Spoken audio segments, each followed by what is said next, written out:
because I was pretty small. There were guys there that were athletes and all this. I remember something that my father used to always say.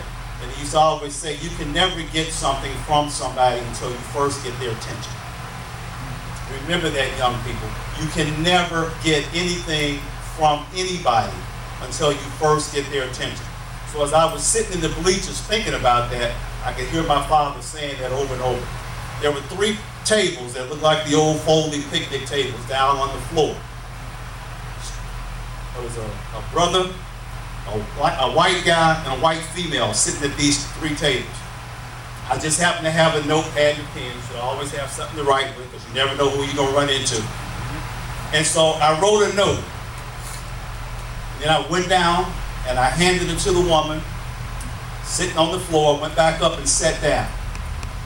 About 15 minutes later, she called my name, Ron Anderson. I came down. She said, can you start work Monday at 8:30? I said, yes, ma'am, I'll be there. What I wrote on that note was, don't hire anybody until you speak to me.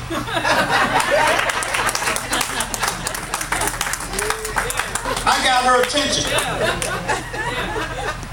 She's curious. Who is this 16, 17-year-old kid telling a vice president of a company, don't hire anybody until you speak to me? I got her attention.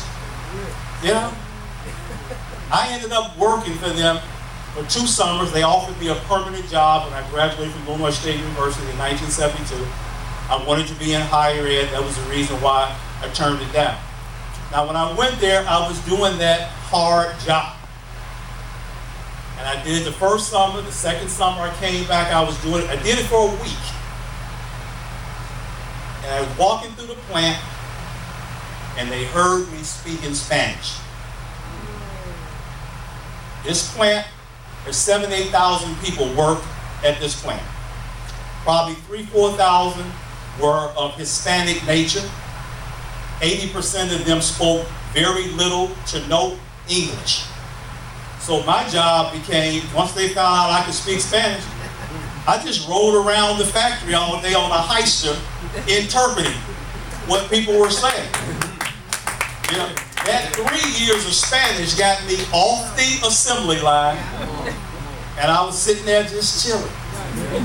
You know, whenever they had a problem with one of the Hispanic workers, the foreman, they couldn't speak Spanish, and then they would get into, they didn't know what they were saying. They would call me over. I was like, wow. I sent a letter to my Spanish teacher, Miss Austin, and said, thank you for making me take that 3rd year of Spanish. The thing is, young people, you never know when what part of your knowledge is going to come into play in your life. You know, you can never be too smart. You can never know too much about too many things. And life is very, very funny. Something that you think today has absolutely no value will be the thing that gets you over. There's something that your parents, that the people in this church will tell you that sounds crazy today. That will be the thing that will bring you across the waters at a later date. So you have to always keep that in mind. Keep that in mind.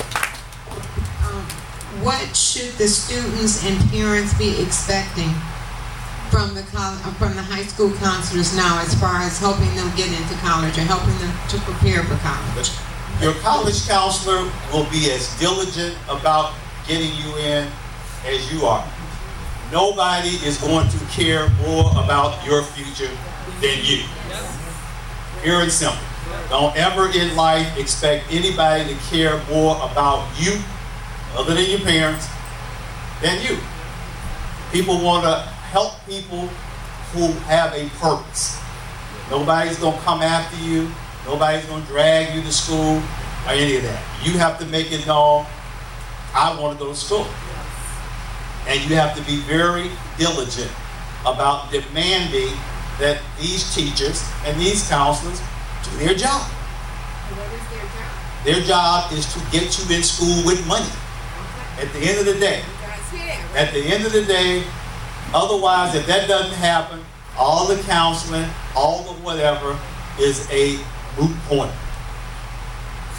You have to always decide on anything, what is the end result? Because everything in life has, if you can't measure it, it doesn't exist. Simple as that. So you have to be able to say, this is the goal, this is the timetable, this is the steps, and if you have that, you will arrive. Okay, I don't want to use up the entire evening, so, yes. How many, as of juniors, when they should start writing their letters to the colleges, right? Yes, you, in a typical timeline, let me just do this real quick. Is anybody here a senior in high school? Okay, typically when you get to be a senior year, at the end of your, during your junior year, you should be deciding what schools you are going to apply to. And then you should start to research those schools. And you can do all of that research online. You can say, oh, I want to take a college visit. Going to visit a college is like test driving the new car. They're all great. Have anybody ever test drove a new car that didn't ride good?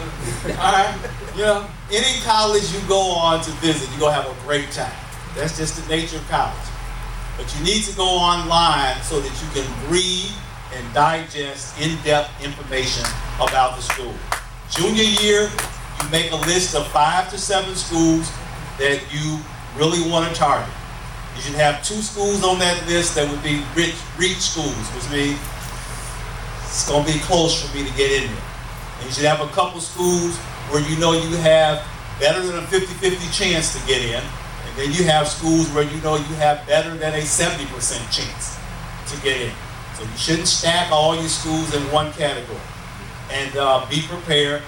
You should hit the ground running senior year in the fall. My goal for our students was always to have those college letters of acceptance on their Christmas tree. Best present you can give yourself and your family for Christmas is hanging that letter of acceptance on the Christmas tree.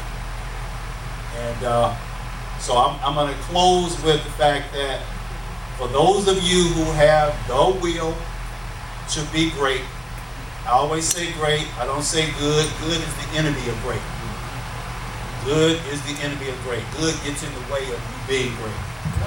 So you can be great. You can triumph. You can come to skills. You can be great if you only will. Okay? Blame Miss Westbrook for making the program go long. If I have a GED, can I still get a Green Card scholarship? You can go to school with a GED. There are schools that particularly like GEDs because typically when someone has gotten the GED, they've had issues in life or they've made bad decisions in life, but they were able to come back and overcome some of those decisions.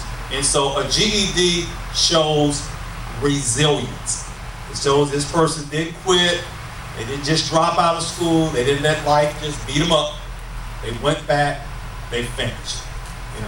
High character. I can still get grants and scholarships with the GED. Yes, you can. Yes, you can. You can get scholarship money if you have a GED. I used to do, just quickly, when I was at Illinois State, we had a college president that was real big on prison reform. And so I spent a year and a half teaching GED courses at Pontiac State Prison in Pontiac.